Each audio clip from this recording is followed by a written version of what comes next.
Tuhan Yesus, saya tidak pernah berbuat salah dengan orang seperti itu. Tidak pernah. Saya konsentrasi bekerja, memprovokasi. Salah satunya adalah provokasi karena saya masuk masjid pakai sepatu. Ini cerita, saya beritahu dulu pada seluruh jemaah haji. Saya kasih tahu orang tua yang benarnya. Jadi Tuhan, saya tidak kalah-kalah. Jadi saya diminta oleh orang-orang tua di Langle mengundang saya ke sana. Karena sibuk, saya bilang oke, saya atur. Lalu akhirnya saya penuhi. Saya pergi. Kira-kira apa? Tapi feeling saya sudah, kalau saya diundang oleh masyarakat begitu, pasti gereja. Kalau yang Kristen pasti gereja. Kalau yang Islam pasti masjid. Feeling saya sudah jalan. Begitu sampai di dalam lagi, oh benar, mereka lagi perbaiki mereka masjid. Mereka lagi bongkar di dalam yang diperbaiki segala macam. Tiang-tiang berdiri, pasir dan segala macam. Terima oleh orang tua dalam bilang lagi, Ustadz maupun imam masjid dan juga orang tua dari sini. Saya kebiar dalam. Ini kalau kira-kira butuh pasir berapa ya? Kira-kira semen berapa sering, kira-kira besi berapa. Jadi saya dalam satu kecil-kecil, tidak butuh biaya besar. Datanglah imam masjid dan juga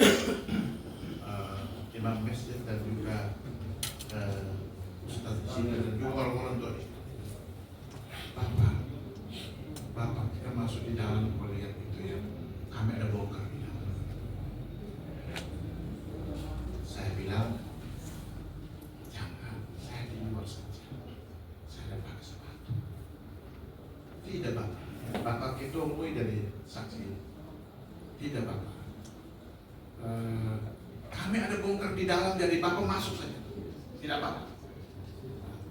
Majulah saja.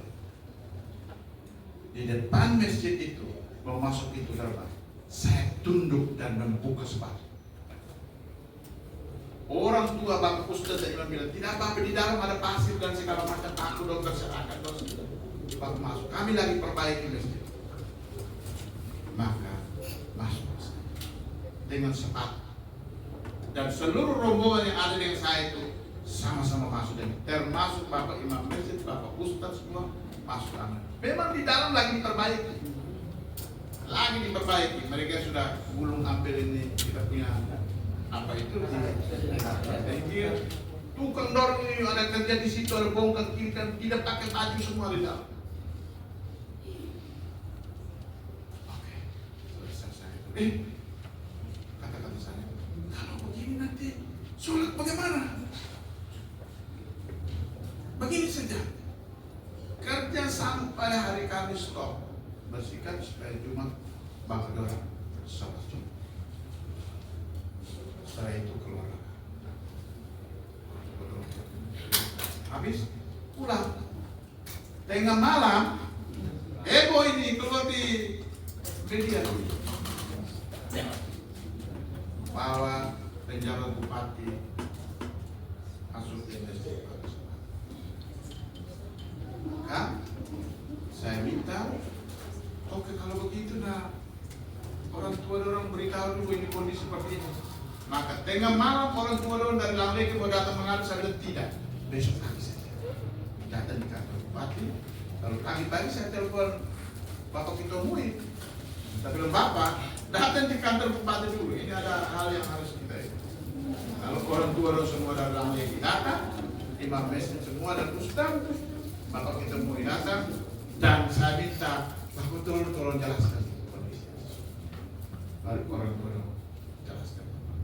Tentu kami undang Bapak Bupati ke sana, kami minta Bapak Bupati ke dalam, kami Bapak Bupati tolak, tapi kami yang di dalam lagi kasih bersih, lagi perbaiki.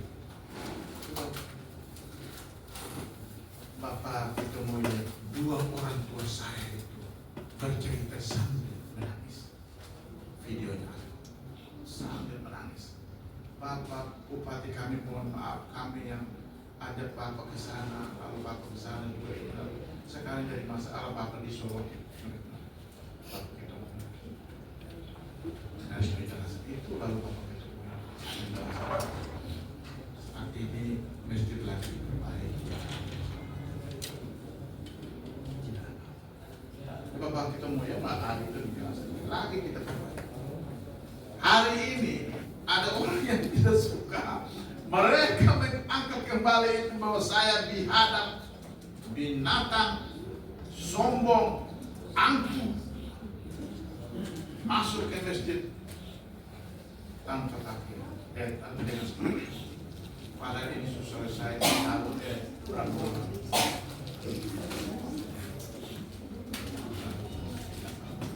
Jadi itulah kondisi kita. Jadi permintaan saya adalah kita tetap jaga kehidupannya.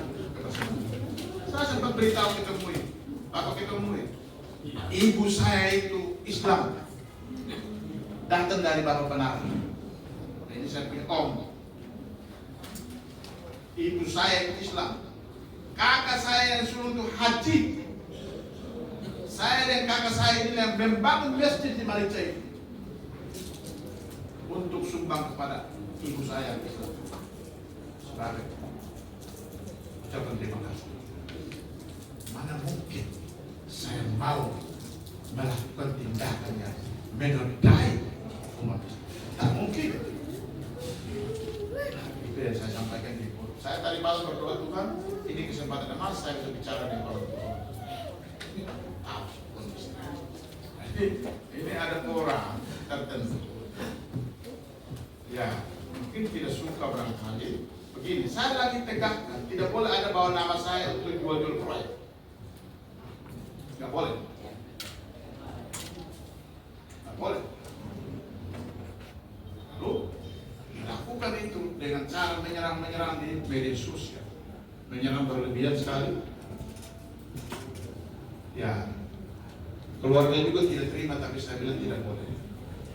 Memang, biarlah nanti Tuhan yang akan memberi calon baginya. Kira-kira jalan dia benar.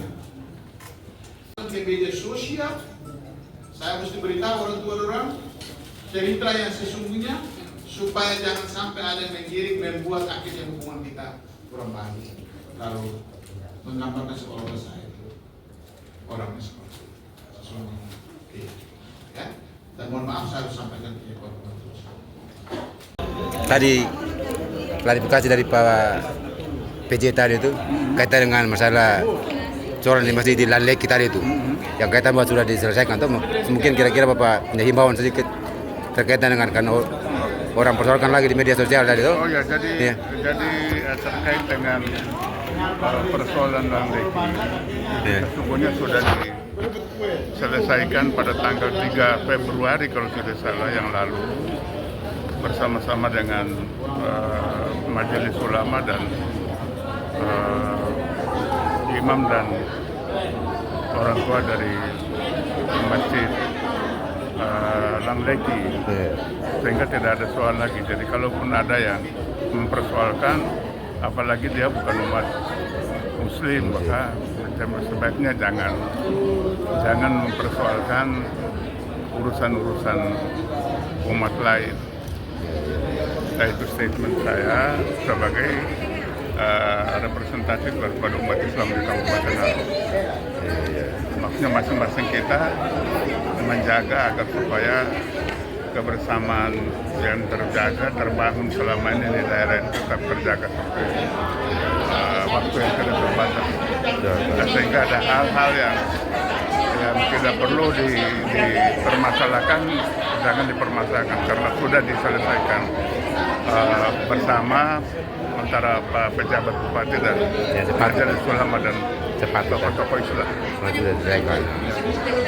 Dia sudah selesaikan bahwa satunya masjid sedang direnovasi waktu itu ya. Ya, masjid sementara direnovasi. Sehingga waktu itu bahwa Pak PJ masuk dengan sepatu atau apa juga. Bahkan beliau sendiri sudah pada saat itu berinisiatif untuk melepaskan sepatu, tetapi Pak Imam dan tokoh agama di situ yang karena memang pada kondisi lagi kerja maka mereka masuk. dengan menggunakan sepatu, dan bukan saja pejabat tetapi seluruh pejabat yang ikut waktu itu juga bersama-sama beliau masuk dengan tidak melepaskan alas kaki. Tetapi sudah diselesaikan. Sudah diselesaikan. Oleh karena itu himbauan Bapak ke umat muslim supaya makanya kaitan dengan orang persoalan angkat lagi di media sosial ini. Kepada umat Islam agar ada yang kira-kira mengangkat persoalan ini, maka sesungguhnya itu orang yang sebenarnya sengaja untuk mau memperuncing masalah, kalau sesungguhnya masalahnya sudah diselesaikan dengan baik pada waktu yang lalu. Sehingga umat muslim jangan terpancing toh. Jangan terpancing, masyarakat agar jangan terpancing dengan hal-hal seperti itu yang tidak berkenan, bahkan itu akan mengganggu keamanan, ketertiban dan kedamaian kita bersama di Kabupaten Alor yang kita cintai bersama. Terima kasih, itu yang dapat saya sampaikan mewakili umat muslim di daerah ini.